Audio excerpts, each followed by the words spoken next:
여러분 안녕하십니까? KBS 뉴스입니다. 국내 코로나19 신규 확진자 39명 늘었습니다. 이달 들어 닷새 연속 40명씩 계속 나오고 있는데요. 대부분 수도권에 집중돼 있고 건강용품 판매업체와 개척교회에서 확진자 발생이 계속 이어지고 있습니다. 내일 주말을 맞아 종교 행사와 여러 단체 행사들이 예정돼 있는데요. 방역당국은 대규모 유행으로 번질 수 있다며 주말 모임 자제를 당부했습니다. 첫 소식 우한솔 기자입니다. 건강용품 방문 판매업체 리치웨이 인근에 위치한 선별진료소에 사람들이 검사를 기다리고 있습니다. 서울 관악구에서 새로 확인된 확진자만 3명, 방문 판매업체 직원 1명과 업체 건물을 다녀간 사람 2명이었습니다. 이들을 포함해 수도권은 물론 아산, 천안까지 하루 만에 20여 명이 늘었습니다. 이곳에서 일하던 70대 남성이 지난 2일 처음 확진되고 사흘 만에 30명을 넘어 새로운 집단 감염이 발생했습니다. 특히 확진자 1명이 검사 후 자가격리 수칙을 어기고 서울 아산병원을 방문해 일부 병원 시설이 폐쇄됐습니다. 하나의 집단 감염을 확인하여 관리하고 안정화시키면 곧이어 새로운 집단 감염이 발생하는 현재 상황이 방역당국으로서는 우려스럽습니다. 방문 판매업체 집단 감염의 더 큰 문제는 확진자 대부분이 60, 70대라는 겁니다. 고령자일수록 코로나19의 치명률이 급격하게 높아지기 때문입니다. 국내에선 전체 평균 치명률이 2.34%지만 고령일수록 급격하게 증가해 80세 이상에서는 26%대까지 치솟습니다. 특히 이 업체는 담당 구청에 방문 판매업으로 신고도 하지 않은 상태였습니다. 방역당국은 이 같은 미등록된 업체를 비롯해 고위험 시설 중 관리 사각지대가 더 있는지 점검할 예정입니다.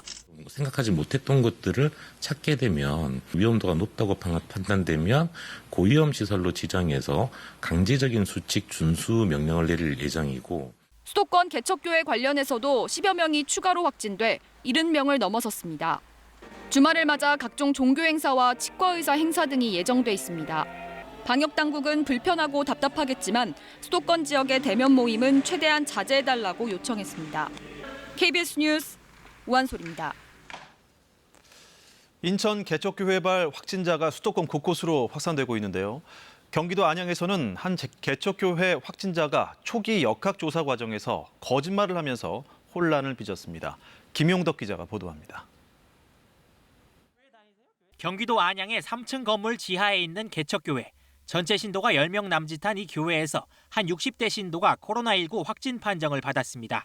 이 신도는 부천의 개척교회 모임에 참석했지만 보건당국에 확진자가 발생한 식당에 갔었다고 거짓말을 했습니다.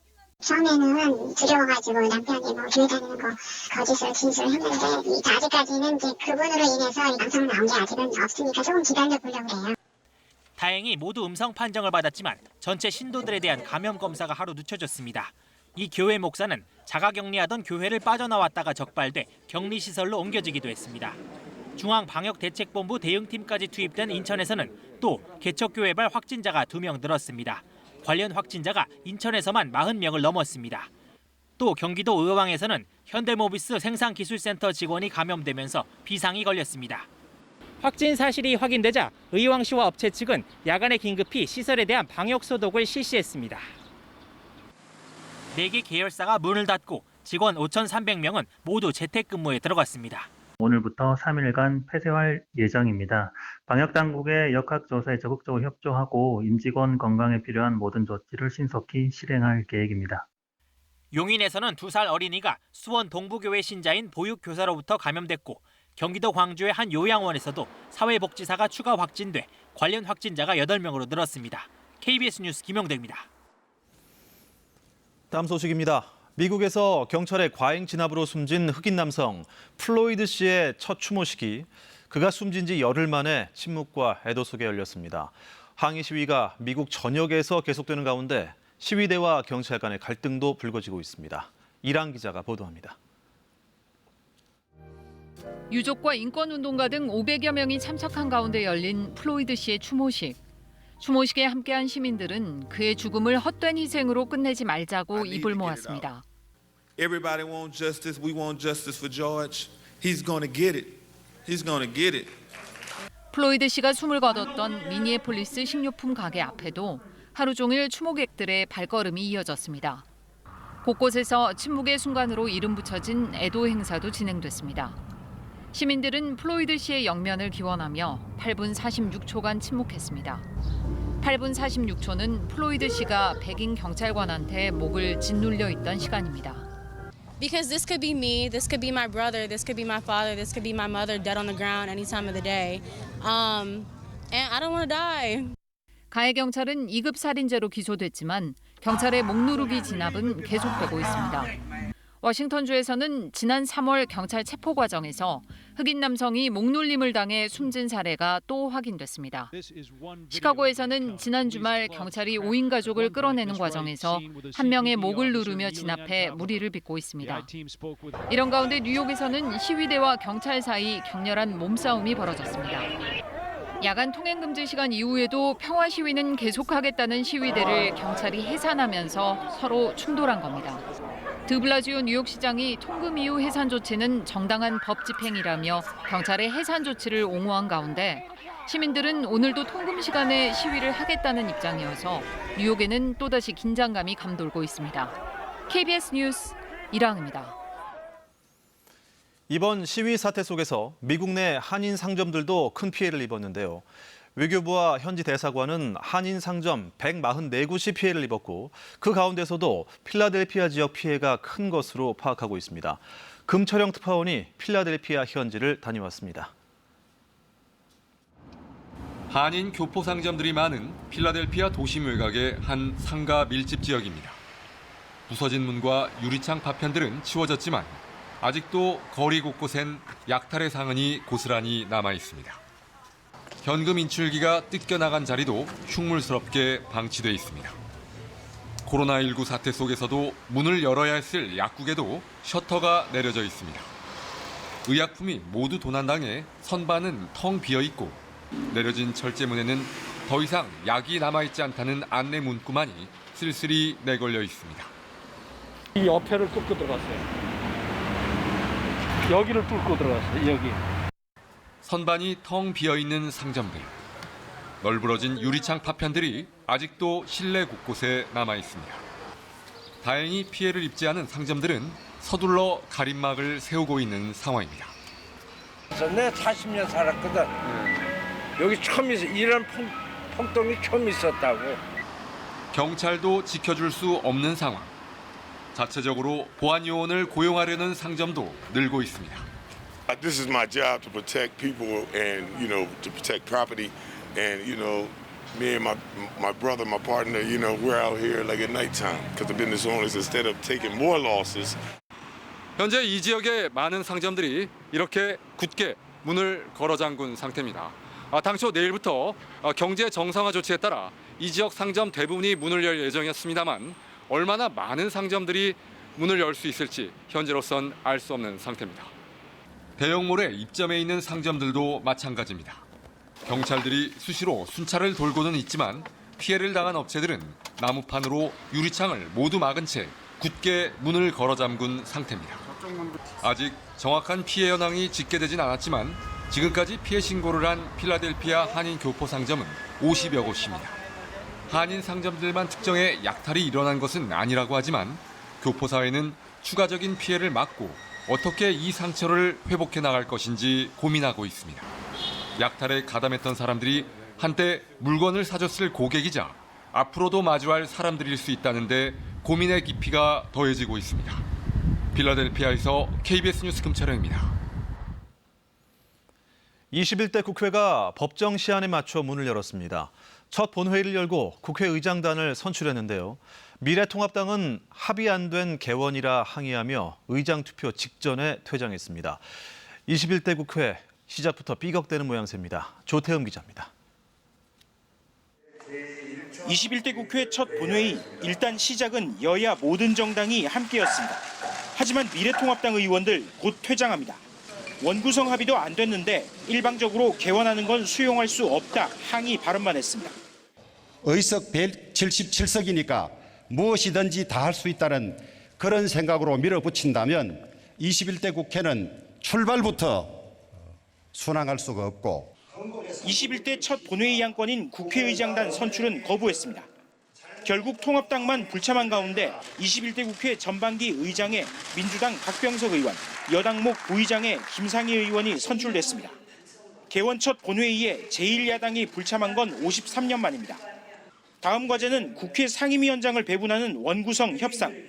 법안이 본회의로 가는 길목격인 법사위를 서로 갖겠다며 여야가 평행선을 달리고 있습니다. 박병석 신임 의장이 곧바로 여야 원내대표를 불러 모았지만 입장 차이만 재확인했습니다. 결국 박 의장은 여야 모두 양보하라며 압박했습니다. 빠른 시일 내에 합의되지 못하면 의장이 결단하겠습니다. 국회법상 의장에게 있는 상임위원 선임 권한을 행사할 수도 있다는 뜻으로 해석됩니다. 여야는 박 의장 주재로 다시 만나 원구성 문제를 논의할 예정입니다. 원구성 법정 시한은 오는 8일, 6월 내 3차 추경안을 처리하려면 이달 중순까지는 원구성을 마쳐야 합니다.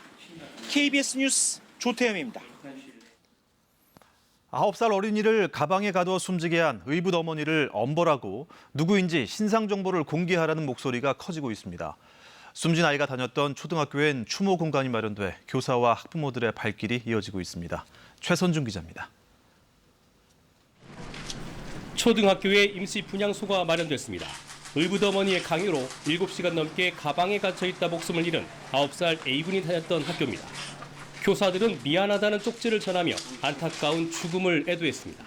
굉장히 힘들게 저체 상황을 갔습니다. 그래서 그냥 보내기야 저희들이 마음이 너무 무거웠습니다. A군을 학대한 끝에 질식사시킨 의붓 어머니를 엄벌에 처하고 누구인지 개인정보도 공개해야 한다는 요구가 거셉니다. 청와대 국민청원 게시판에는 게시글 6개가 올라왔고 하루 새 10,000명이 넘게 동의했습니다. 애들이 지금 마스크만 끼고 몇 시간만 다녀도 너무 힘들다고 하는데 그 안에서 얼마나 답답하고 좀 힘들었을까, 무서웠을까. 경찰은 부검을 통해 몽 자국과 흉터가 언제 어떻게 생겼는지 분석했습니다. 부검 결과를 토대로 구속된 의붓 어머니와 함께 친아버지도 학대에 가담했거나 방조했는지 추궁할 예정입니다. 천안시도 아동보호 담당자가 신고를 받고 왜 적절한 보호 조치를 취하지 않았는지 조사하고 재발 방지 대책을 찾고 있습니다. 친권을 제한해야 되는 상황이 발생을 했을 때 민간이 하다 보니 강제력을 집행하는 부분에서 현장 조사가 거부되는. 새 학년 첫 등교 개학 날 교실에 첫 발도 들이지 못한 채 숨진 A군. 학대받는 어린이가 또다시 방치되지 않도록 제도를 개선해야 한다는 여론이 힘을 얻고 있습니다. KBS 뉴스 최선중입니다. 이른바 서울역 묻지마 폭행 사건 피의자에 대한 구속영장이 어젯밤 기각됐죠. 법원은 경찰의 긴급 체포가 위법이라면서 피의자의 주거보호 등을 언급했는데요. 피해자는 큰 정신적 충격을 받았습니다. 이유민 기자입니다. 30대 여성의 광대뼈를 함몰시킨 서울역 폭행 사건 피의자 이모 씨. 법원은 국토교통부 소속 철도경찰대가 신청한 이 씨에 대한 구속영장을 기각했습니다. 이례적으로 1,200자가 넘는 긴 기각 사유를 설명했는데 핵심은 긴급 체포가 위법이란 겁니다. 경찰이 이미 주거지와 휴대전화 번호까지 파악했고 자고 있던 피의자는 도주나 증거인멸을 할 상황이 아니었다고 판단했습니다. 현행범이나 긴급 체포 요건에 해당하지도 않아 영장 없이 체포를 할 필요가 없었다는 겁니다. 긴급성이라 하면은 피의자를 갖다가 우연히 발견했다든지 하는 경우와 같이 지금 체포하지 않으면 다시 소재를 파악할 수 없다든지. 법원은 한 사람의 집은 그의 성체라며 범죄 혐의자라 할지라도 주거의 평온을 보호받는 데 예외를 둘 수 없다라는 설명도 덧붙였습니다.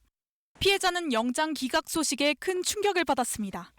성체라는 아름다운 말과 주거의 안정이라는 안락한 단어가 가해자를 위해서 이렇게 예쁘게 사용될 줄은 몰랐네요. 어이가 없습니다. 그러면서 범행 발생 일주일 만에 그것도 언론 보도가 나온 뒤에야 용의자를 잡은 경찰이 체포 과정에서도 실수를 했다며 불만을 터뜨렸습니다. 신체적으로나 정신적으로 너무 충격이 커서 눈물만 나고 어이없는 실수로 놓친 점은 상식적으로 이해가 불가능하고요. 철도경찰대는 법원의 기각 사유를 검토한 뒤 영장 재신청을 하겠다고 밝혔습니다. 한편 동작경찰서는 KBS가 보도한 피의자 이 씨의 추가 폭행 사건에 대해 수사에 착수했습니다. KBS 뉴스 이유민입니다. 부산에서 현직 부장검사가 길 가던 여성을 강제 추행한 혐의로 현장에서 체포됐죠. 성추행부터 체포까지 모두 CCTV에 포착됐습니다. 보도에 김아르네 기자입니다. 술에 취한 남성이 비틀거리며 횡단보도 앞에 서 있습니다. 잠시 뒤 바로 옆에 있던 여성에게 다가가 양손으로 어깨 부위를 잡자 여성은 깜짝 놀라 비켜섭니다. 이후 남성은 이 여성을 따라 600m가량을 쫓아갔습니다. 여성이 음식점으로 몸을 피했지만 남성은 가게 안까지 따라 들어왔고 결국 112 신고를 받은 경찰이 현장에 출동했습니다. 시민 목격자가 경찰관에게 현장을 설명하는 사이 유유히 빠져나가는 남성. 그러나 경찰에 의해 다시 붙들려와 결국 현행범으로 체포됐습니다.